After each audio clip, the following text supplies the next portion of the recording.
Hi guys, this is Dan from Magic Pachinko. This is going to be a short video, but if you look at the title of the video, it says Pachinko Buyer Beware. This is a question I get a lot from people that are interested in buying a Pachinko machine. And if you are one of those folks that are interested in buying a Pachinko machine, good for you. I'm all about buying a Pachinko machine and making it your own. However, there's a huge buyer beware when you're associating Pachinko machines. What you're going to find out is that you and the seller, more than likely, have what I call Pachinko ignorance.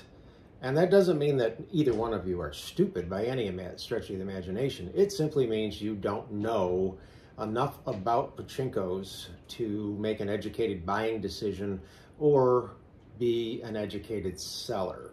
So I want to try to point out a few things that will help you down the line. If you're going to buy any Pachinko machine, regardless of its condition, the first question you should ask the seller is, does it work properly? And they should be able to answer that question and be able to run the machine and show you that it does work properly. If there's any hesitation there, or they say, I don't know, that's an immediate red flag. It doesn't mean that the machine won't work. It's just an immediate red flag that says, nah, do I want to buy this one or not? We'll get into what you should be paying for them in a couple of minutes. You'll find that most sellers don't have much information about the machines. They know where they got them from. It's been in storage for 20 years. They just want to get it out of their house, blah, you know, all of that stuff. But they don't remember enough about them to remember how to set them up and whether or not it worked the last time we tried it and things like that. So again, buyer beware. Take a good look at the machine, what you're looking for when you look at a machine. This is a machine that a gentleman just purchased. He paid $40 for it. He got it at a sort of like a flea market kind of thing.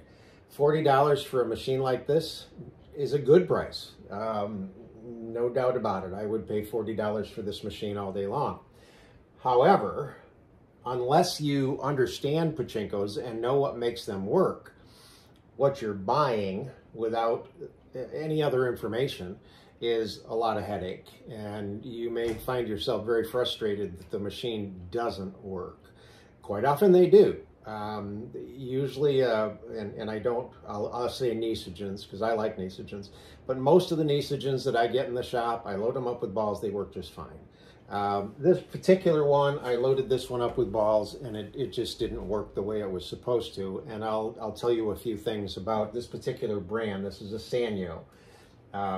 But he brought it to me because the original owner had metal feet on this machine, and the metal feet are a bracket with a little plate welded on that you screw into the bottom of the machine. And my guess is that this machine got violently knocked over and it just snapped those welds because he brought the feet down without them being screwed onto the machine. The machine had tipped forward, and this whole feed tray assembly had just snapped right off. So there's screws that come through the metal plate into the plastic of this, and they were all shattered and broken. So fortunately, we could pick a lot of the pieces out of there, and that and some super glue, I was able to get this back on, and it's fine. It'll work just fine. Whoever had the machine used black electrical tape, made a hell of a mess trying to tape this thing back on. Had to get that all cleaned up. But that was the main problem that he brought it down to me with. So obviously you want to look for these things. Make sure that these things are not broken and that they're on solid and so on. Now let me turn this around.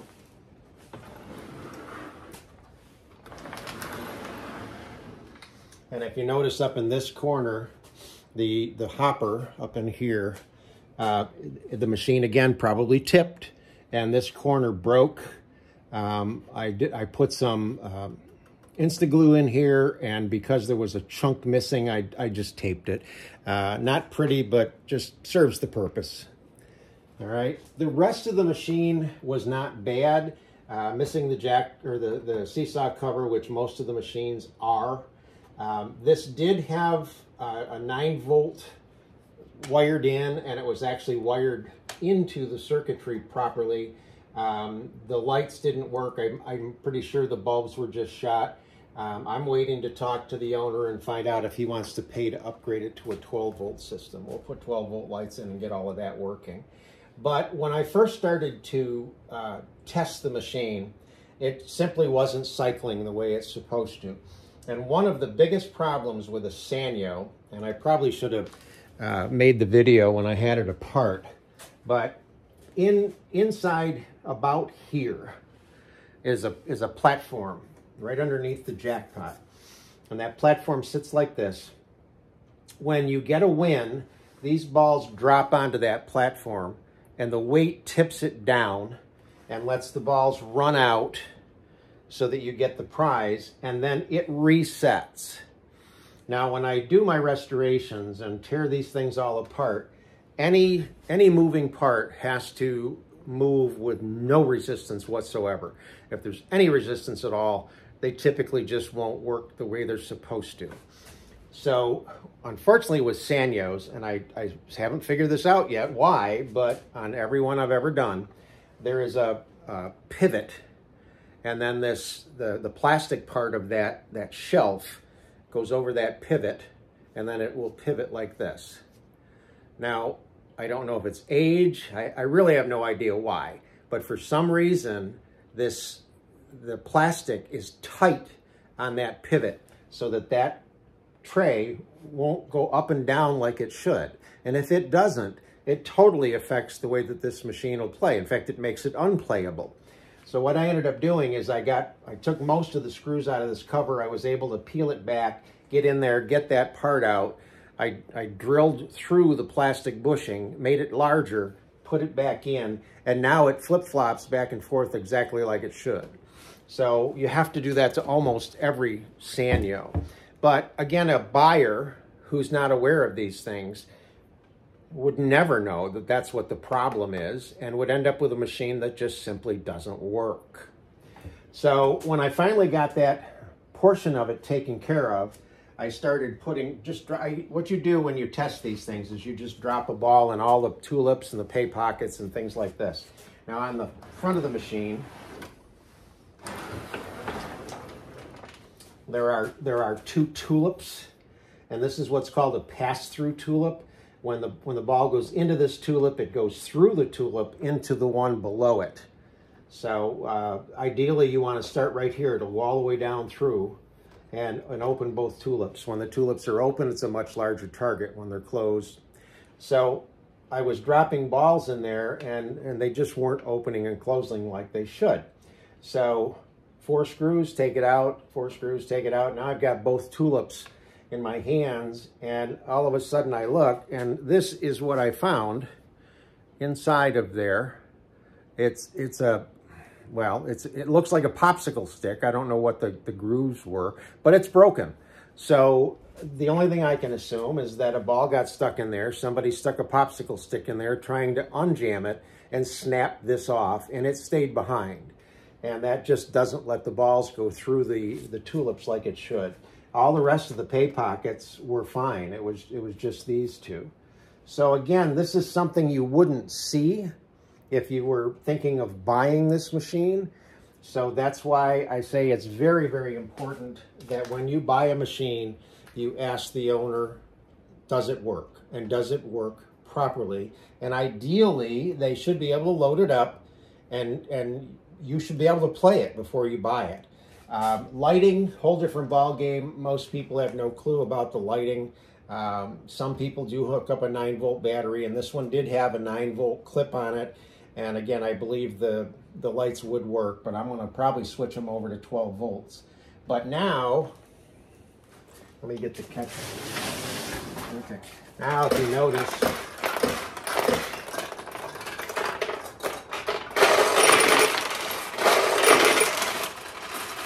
so what I got was 2 wins. I dropped a ball in here.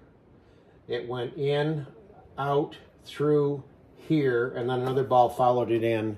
So everything is working now. But you should be able to have the owner of the machine prove to you that this machine actually works. And there should have been a clear plastic piece here, and I'm just assuming they got lost when this got broken off. So now this is definitely worth the $40 that the gentleman paid for it. It is a working machine. If he cleans this thing up and maybe gets the lights working and he doesn't want to keep it, now he's looking at maybe $100 to $200 to sell. It's just the way the machines are. So again, buyer beware. Make sure that it's a working machine. And regardless of what anybody tells you, these things are not rare. They made these by the hundreds of thousands. They were made to be disposable, and most of them ended up in landfills in Japan. There are a handful of machines that are collectible, and there are also a handful that Nisogen made that are very desirable. Those machines will command some decent money. But Sankyo, Sanyo, Haiwa, Okomaru, whatever, there's a bunch of them. They're all very, very common. Again, they were just made by the hundreds of thousands. And one in this condition, $40, $50 is not a bad price. Working, maybe a little bit more. If you get them, if the cleaner they are and the better looking they are, the more that the seller could ask. Simply because now you don't have to do the work. I mean, this is not that hard to clean. This plexiglass is filthy. This can be all cleaned up. Any of the plastic is just filthy and can be cleaned with Windex or anything like that. But the cleaner they are and the better working condition they are in, that's where the money starts to come in. But again, if you're talking to someone that says, oh, I've got to get a couple $100 for it, and you say, well, does it work? And he says, I don't know. Well, you just look at him and say, I'm not going to give you $200 for something you don't even know that it works. I've got to be assured that it works. And even then, it's not worth $200. So good for you if you want to get one. If you need my opinion on a purchase that you'd like to make, by all means, contact me through the website, magicpachinkorestorations.com. I'm more than happy to take a look at pictures and give you a recommendation. And we'll see you on down the road. Thanks.